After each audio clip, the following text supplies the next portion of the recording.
Preventive में स्वागत आपका। मैं हूं योगेंद्र। आप देख रहे हैं खास खबर। खास खबर में हम बात करेंगे गुजरात के इलेक्शन की। मतदान हो चुका है।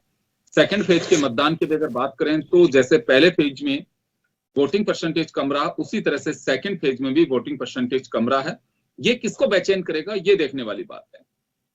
जनता ने जिसको तय कर दिया है 833 जो प्रत्याशी मैदान में है, जिसमें से 93 सौभाग्यशाली विजेता होंगे। तो विधानसभा यानी मंदिर पर पहुंचेंगे, क्योंकि 8 तारीख तक हमें इंतजार करना होगा। लेकिन उससे पहले अगर हम बात करें तो मोदी जी के रोड शो, केजरीवाल की वहां पे एंट्री, कांग्रेस यह चुनाव उस दरमियान लड़ रही है जब भारत जोड़ो यात्रा चल रही है।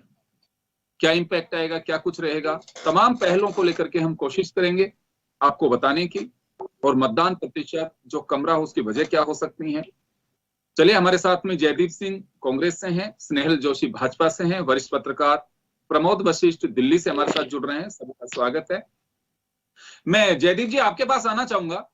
वोटिंग परसेंटेज लगातार कम हो रहा है। पहले फेज में भी कम हुआ, हमने चर्चा की, सेकंड फेज में भी कम है। वजह क्या, कुछ पता चल पा रहा है कि क्या कारण है? लोगों का मतदान के प्रति रुझान नहीं होना एक बड़ी बात है। नमस्कार सर।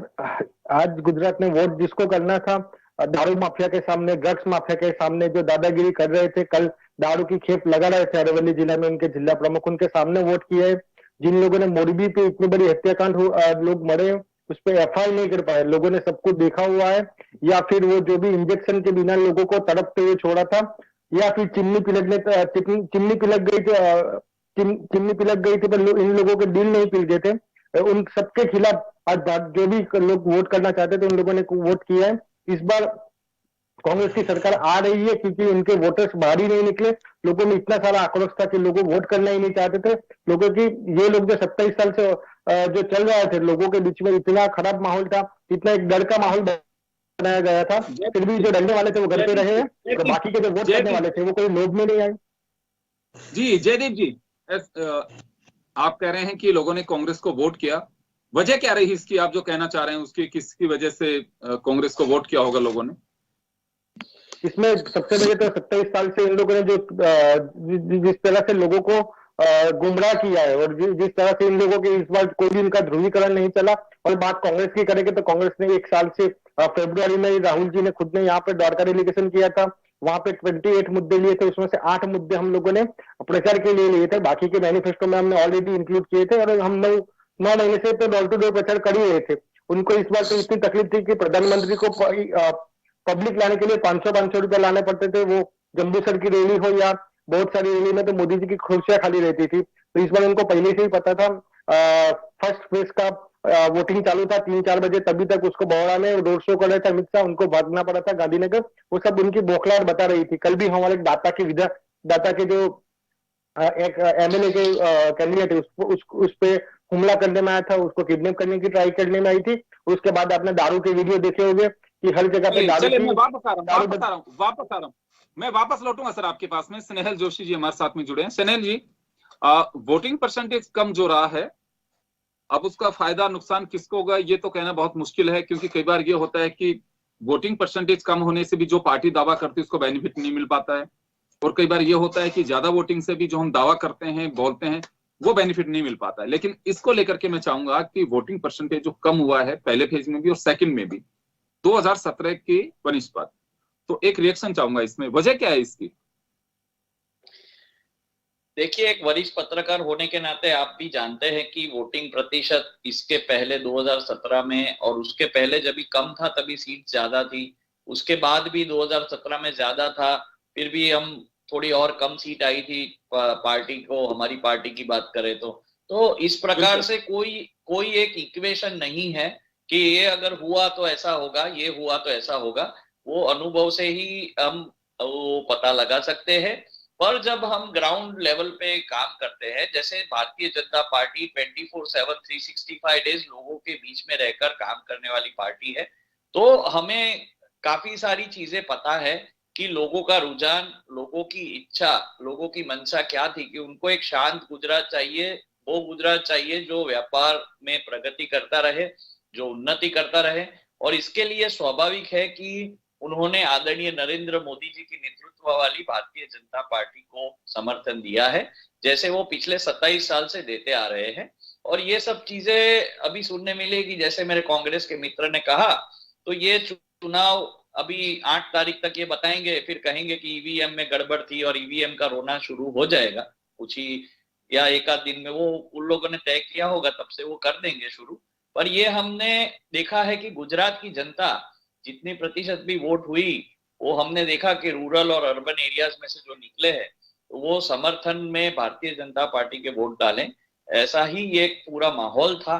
क्योंकि हमने जो विकास के काम किए हैं, जो गांव गांव तक पहुंचे हैं, फिर वो सड़कें हो, फिर वो नर्मदा की नहरें हो, फिर वो ओलंपिक्स गेम में उनके बच्चे बच्चियों का जाकर खेलना हो, वो स्पोर्ट्स इंफ्रास्ट्रक्चर हो, तो हर एक प्रकार की चीज में भारतीय जनता पार्टी ने जो गुजरात में और केंद्र की सरकार ने भी जो काम किए हैं, उसका ये जो डबल इंजन की सरकार हम बता रहे हैं, उसके जो फायदे लोगों को हुए हैं, उसके लिए उन्होंने भारतीय जनता पार्टी को मत दिया है। जी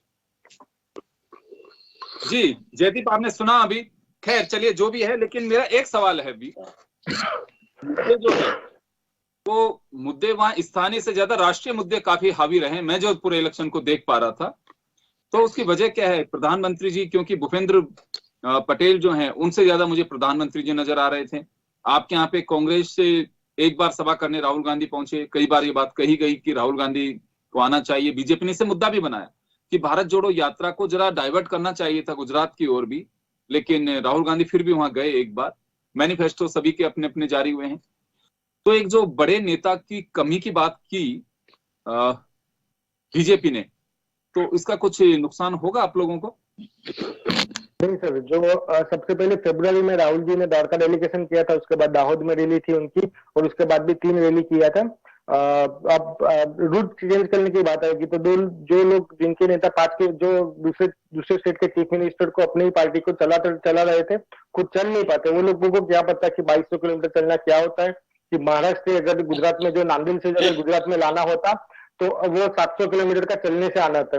इस आप देखो कि जो भी भारत जोड़ो यात्रा, उसका मोटो भी फिक्स है, उसका रूट भी फिक्स है, जो कश्मीर से लेके कन्याकुमारी से लेके कश्मीर तक जाना था उनको। तो ये सब बातें होती है। दूसरी बात है कि जो स्थानिक मुद्दे थे, हम लोग स्थानिक मुद्दे पे थे, जो लोगों को यहाँ पे जो खड़गे जी ने भी बोला था कि उनके पास रावण के जैसा 10 सीट तो नहीं है कि वो हर जगह पे कॉर्पोरेशन के इलेक्शन में भी वही जाके काम करेंगे। यहाँ पे एमएलए काम करते हैं, और एमएलए ने जो काम किया उसके बिहाफ पे हम लोगों ने जो कमिटमेंट दिया था, उसके नाम पे वोट दिए। और इस बार आप देखो कि मोदी जी को खुद के लिए भीड़ करने के लिए नमो नहीं, लेकिन कमों को बुलाना पड़ता है, जो मानसिक विकलांग है। अरे ये भाई साहब, रावण वाले मुद्दे पर कांग्रेस को जमकर के घेरा भी गया था। मैं आ रहा हूँ स्नेहल जी, लौट रहा हूँ स्नेहल जी, आ रहा हूँ मैं रोकना चाह रहा हूँ। ये भाई साहब ने जो बात कही कि एक मानसिक विकलांग व्यक्ति है जिसका नाम कमा है, उसको बुलाकर भीड़ इकट्ठा की गई, तो इस प्रकार का गंदा और भद्दा आरोप ये कांग्रेस की मानसिकता वाले देशद्रोही पार्टी के लोग ही लगा सकते हैं। ये लोग मेगा पार्टनर के साथ कुमार के साथ आरोप लगाते हैं। हम हमारे चुनाव प्रचार में हर एक प्रकार के लोग जुड़ते हैं भाई साहब, इसमें इनको आपत्ति नहीं होनी चाहिए। और ये एक व्यक्ति को ऐसा टारगेट करके बताते हैं, और ये जो भाषा आपकी चैनल के माध्यम से ये व्यक्ति बोल रहा है, वो एकदम निम्न कक्षा की भाषा है। उनके खड़गे जी ने जैसे रावण कहा था, वैसे ही इस प्रकार से ये एक व्यक्ति एक राष्ट्रपति का अपमान कर रहा है। वो बोलता है नमो की जगह पे कमो। तो इस प्रकार से गंदी बदली भाषा का प्रयोग एकदम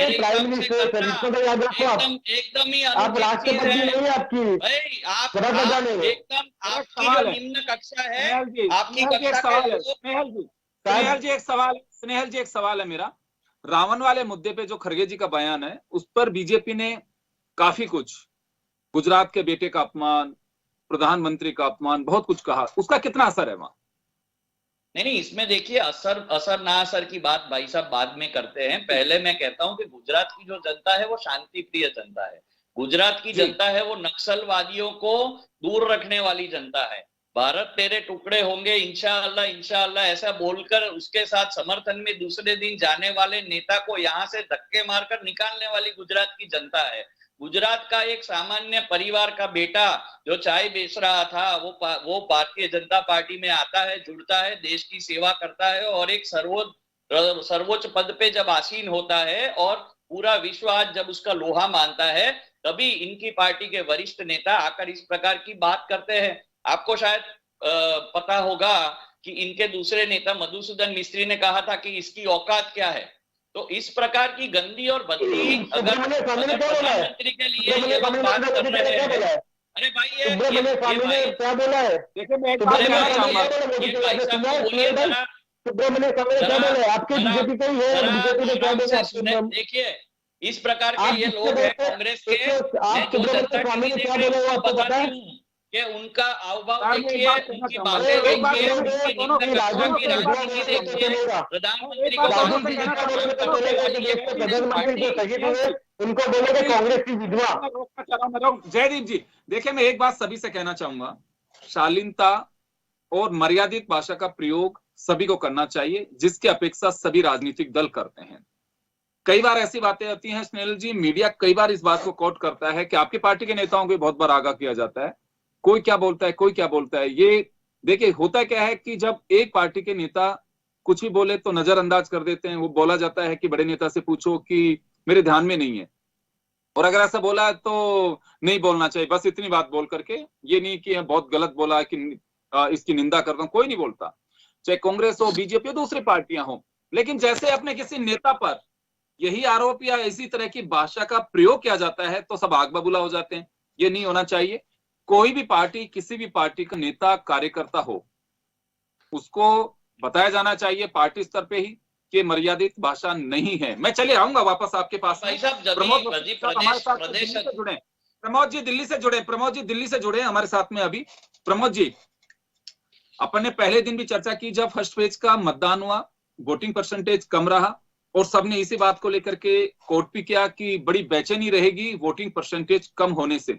सेकंड फेज का भी यही हाल है, बहुत ज्यादा गैप नहीं हो लेकिन कम हुआ है पहले से, 2017 से अभी भी।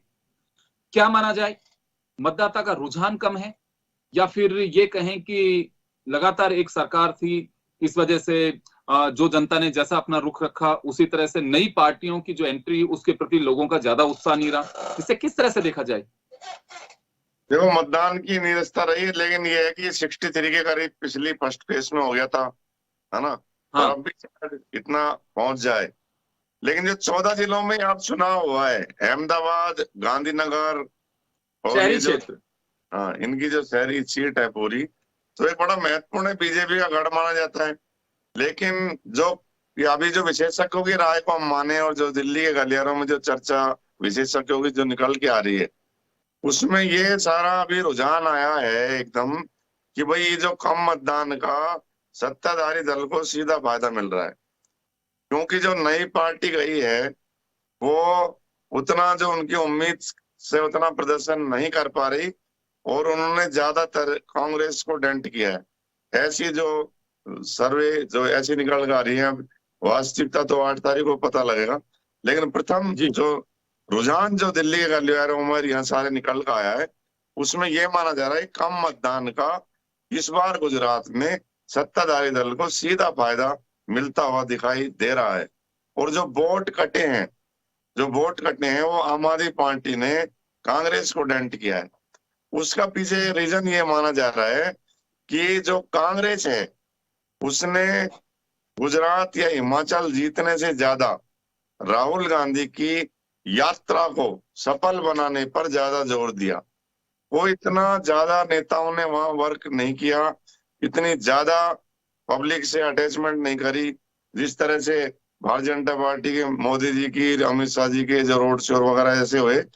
तो राहुल गांधी की यात्रा जिता रहे हैं कांग्रेसी, तो उससे जो समीक्षा में निकल के यही आ रहा है कि उन्होंने दो राज्यों के चुनावों को, जबकि गुजरात तो बड़ा महत्वपूर्ण चुनाव था, उसको उतना गंभीरता से नहीं लिया। तो उसका परिणाम शायद 8 तारीख को आएगा, जो उसमें ऐसा लग रहा है। अब ये तो पब्लिक का माने कि उन्होंने वो जो क्या किया है, लेकिन रुझान यही बता रहे हैं कि राहुल गांधी की यात्रा पर ज्यादा ध्यान देने के कारण कांग्रेस को यहाँ बड़ा नुकसान हो रहा है और सत्ताधारी दल सीधा कम वोटिंग में अच्छा फायदा लेके बढ़त की ओर बताया जा रहा है। आम आदमी पार्टी अंडर 5 मतलब आ जाए तो ये स्थिति अभी जो समीक्षकों की राय में आ रहा है। तो ये मुद्दे जो चले बाद में मुद्दे कौन हो गए थे, विकास का हो या कोई हो, सारे मुद्दे जो थे, मुद्दा केवल मोदी जी पर अटिका था,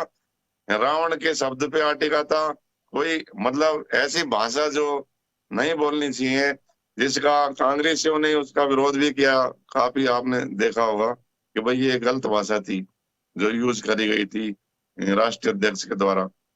तो ये ईश्वरीय मोदी जी वर्सेस कांग्रेस के बड़े लीडर पे अटिका, राहुल गांधी पर अटिका, अमित शाह पर अटिका, नरेंद्र मोदी जी की उस पर अटिका। कहीं ना कहीं आपके नजर से कांग्रेस को राहुल गांधी की कमी वहां अखर रही थी, क्योंकि राहुल गांधी ने कुछ सभाएं तो की, एक बार दौरा भी किया उन्होंने, लेकिन जितने दौरे होने चाहिए थे राहुल प्रियंका के वो नहीं हो पाए, ये कहना आपका?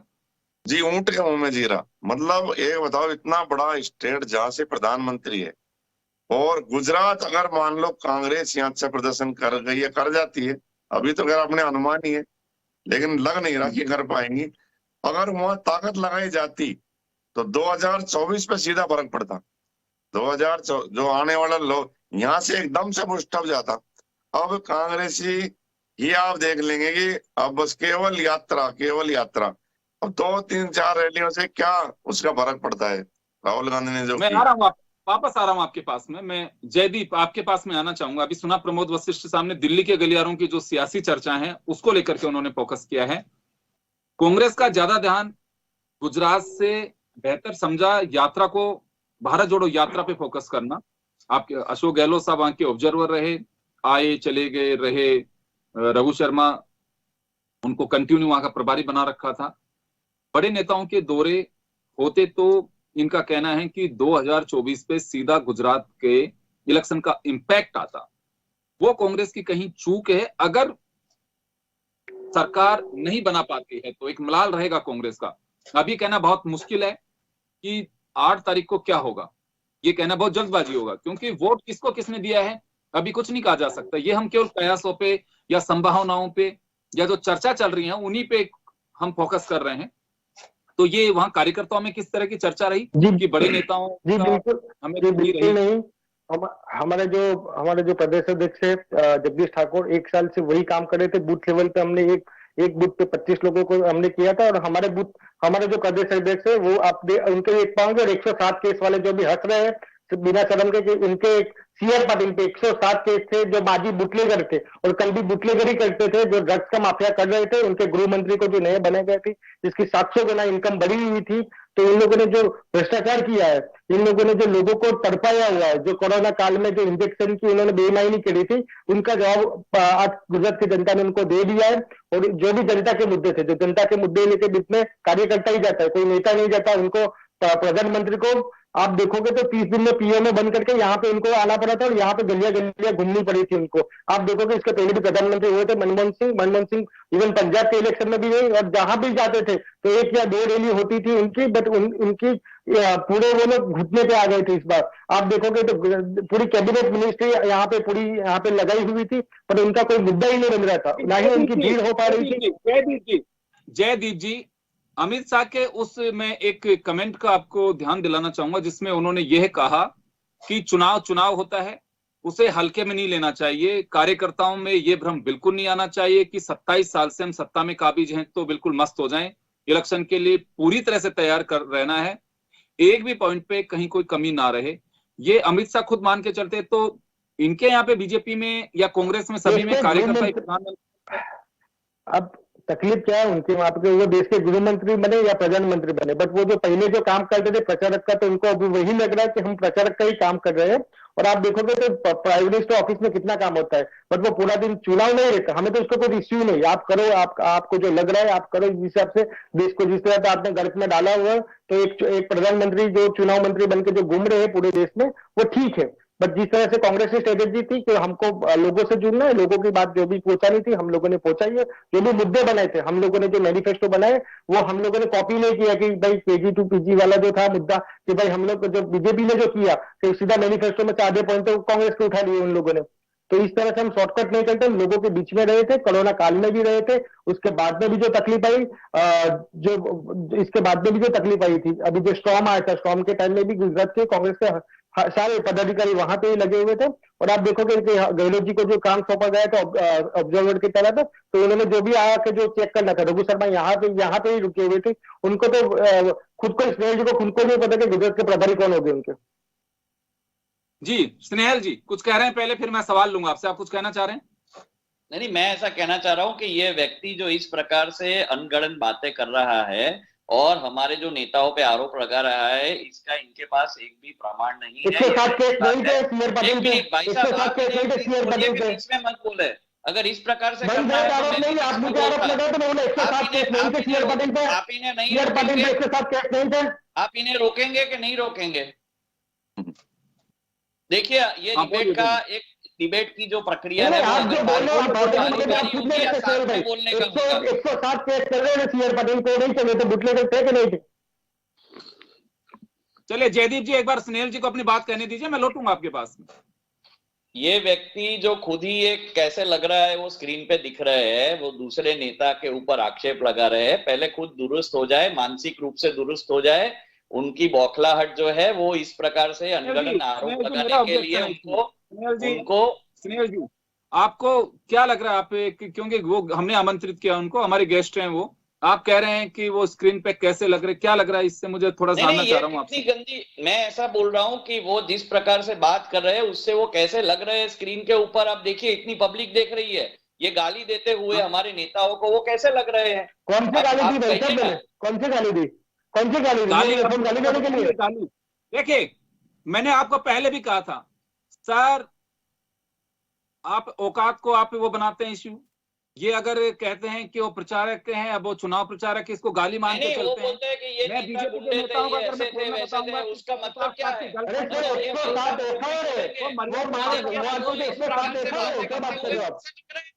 स्क्रीन के ऊपर कैसे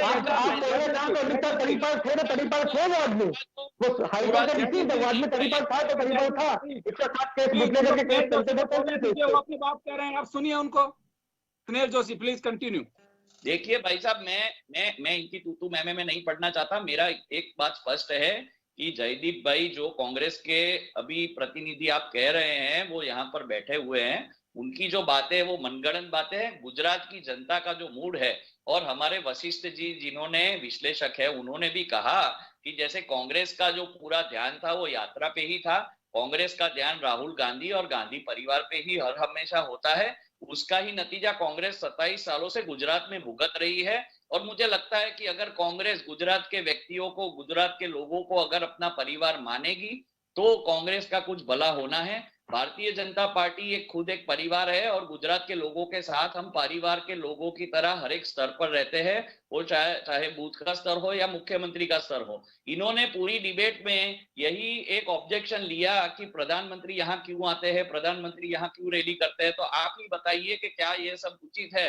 वो भी एक कार्यकर्ता है। हमारे बहुत सारे राज्यों में हमारी सरकारें हैं, उनके मुख्यमंत्री भी यहाँ पर आकर प्रचार प्रसार करते हैं कि उनके राज्यों में भारतीय जनता पार्टी की नीति रीति क्या है, वो डोर टू डोर कैंपेन भी करते हैं। तो इसमें क्या हर्ज है? और आप ये बताइए मुझे कि इन्होंने ये बात, आप उसको गाली कह रहे हैं? नहीं, इन्होंने हमारे एलिगेशंस लगा रहे हैं हमारे नेता पे, आपने सुना नहीं?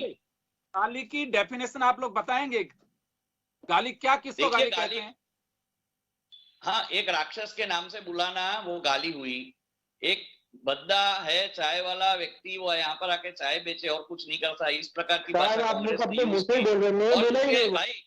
भाई साहब। ये इनको एक मिनट, अरे आपने नहीं बोला, वो मणिशंकर अय्यर जी ने बोला था। तो कांग्रेस की पूरी जो श्रृंखला है उसकी बात कर रहा हूँ। इन्होंने हमारे नेताओं पर ऐसे अभी आरोप लगाए हैं कि भाई इनके ऊपर इतने केसेस है, इसके ऊपर दोनों तरफ से आप एक ही बात को मत कहिए, मैं उस चक्कर में नहीं पड़ना चाहता। दोनों ही तरफ से देखिए, सोनिया गांधी के लिए इटालियन गाय कहा गया, 50 लाख की गर्लफ्रेंड कहा गया।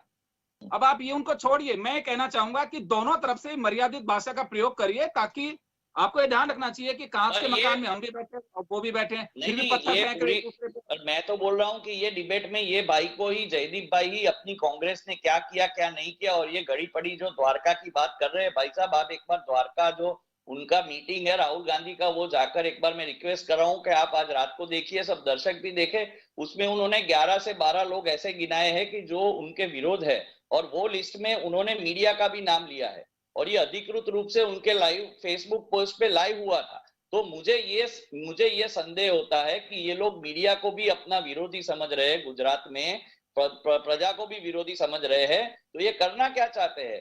फिर बोल रहे हैं कि अब गाली की बात तो चलिए अभी मैं करूंगा, तो आप बोलेंगे कि दोनों कांच के घर में रह रहे हैं। तो सुनिए, ये लोगों ने दोषारोपण करने में, अरे आप द्वारका का भाई साहब देख लीजिएगा एक बार। मीडिया आज प्रेस इंडेक्स इतना 150 है सर। जयदीप जी अभी समय नहीं दे पाऊंगा मैं। देखिए, मीडिया की स्थिति वो होती है, एक दर्पण है। अब कोई व्यक्ति कहे मुझे तो खूबसूरत दिखाइए, अब कांच का काम ये है कि वो जैसे हो आप वैसे ही दिखाई देंगे। तो अब दोनों तरफ से मीडिया की बड़ी अजीब स्थिति है। खैर मीडिया भी अब अपने रोल में जो कर सकता है वो बेहतर करने की कोशिश करता है। खैर प्रमोद जी आपके पास आना चाहूंगा। मुद्दे कौन रहे इस चुनाव में पूरे में अगर हम बात करें, मेरी बात बड़ी रोचक बात बताना चाहूंगा। मैंने किसी सज्जन से बात की कि आपका मैनिफेस्टो जारी हुआ, मैं पार्टी कोट नहीं करूंगा। मैं कहा 6 दिन हो गए आपके मैनिफेस्टो जारी हुए, तो आप बता सकते हैं कि क्या क्या मेजर इसमें पॉइंट्स, क्या कुछ, कि छोड़िए मैनिफेस्टो पे कौन चुनाव लड़ रहा है, यहाँ पे कोई ध्यान भी नहीं देता है। जिम्मेदार पार्टी के किसी वर्कर की बात कर रहा हूं मैं, ना पार्टी का बताऊंगा ना उस वर्कर का बताना चाहूंगा, मेरे फ्रेंड है, गुजरात में ही है वो। और तो यह स्थिति है मैनिफेस्टोज की स्थिति। आने वाले दिनों में आपको लगता है कि महज एक औपचारिकता भर रह जाएगी, क्यों पब्लिक का भरोसा भी नहीं है उनपे ज्यादा।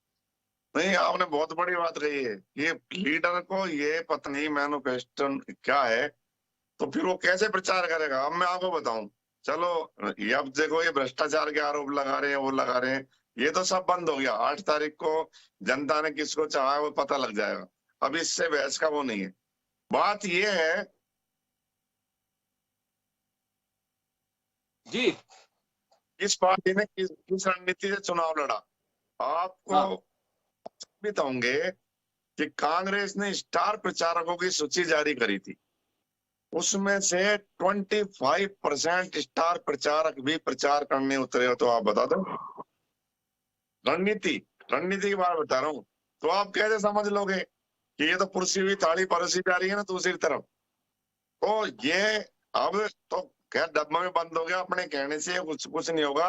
भ्रष्टाचार मोदी जी क्या है? अब मोदी जी मान लो, मैं किसी का पक्ष नहीं ले रहा, वो है तो भारतीय जनता पार्टी के ही ना। अब प्रधानमंत्री हो भले ही प्रचार करने तो आएंगे। नहीं, वो वर्कर, देखिए वर्कर होता है ये। अब हर पार्टी के अपनी एक रणनीति है। को प्रधानमंत्री को मैदान में उतारते हैं, कि कार्यकर्ता को उतारते हैं, कि एमएलए को उतारते हैं, कि मंत्री को उतारते हैं, उसपे कोई ऑब्जेक्शन पार्टी का किया जा सकता है। बाकी वो उनका प्रिविलेज राइट है पार्टी का, वो किसको उतारते हैं ये उनको देखना है। उनको देखना। गुजरात में सर मेरे अच्छे मित्र कांग्रेसी बंधु बीजेपी सारी बात हुई, तो क्या हुआ कि कांग्रेसी ही दबे मुंह से इस बात को कह रहे हैं कि पार्टी ने लास्ट के समय में चुनाव को चुनाव ही नहीं समझा। लीडर तो गए ही नहीं। जब बड़ा लीडर नहीं जाएगा तो फिर आप कार्यकर्ता कैसे पीछे लगेगा सर? आप इसको चलिए मैं माफी चाहूंगा प्रमोद जी समय कम है, मैं रोकना चाहूंगा तमाम अतिथियों को, समय का अभाव। जयदीप जी आपको नहीं दे पाऊंगा समय में। तो चलिए खैर, हमने जो चर्चा की है, रिजल्ट 8 को आएगा, तब हम जरूर बातचीत करेंगे, और वही एक्चुअल पोजीशन होगी कि डंका किसका बसता है। वहां पे हम एक कयास लगा सकते हैं, क्या मुद्दे रहे, क्या चीजें चली, कार्यकर्ताओं का जोश का अंदाजा, हम उन तमाम पहलुओं को लेकर के चर्चा करने की कोशिश की है। चलिए अतिथियों का बहुत बहुत शुक्रिया, दर्शकों का शुक्रिया, और खास खबर में इतना ही। दीजिए इजाजत, नमस्कार।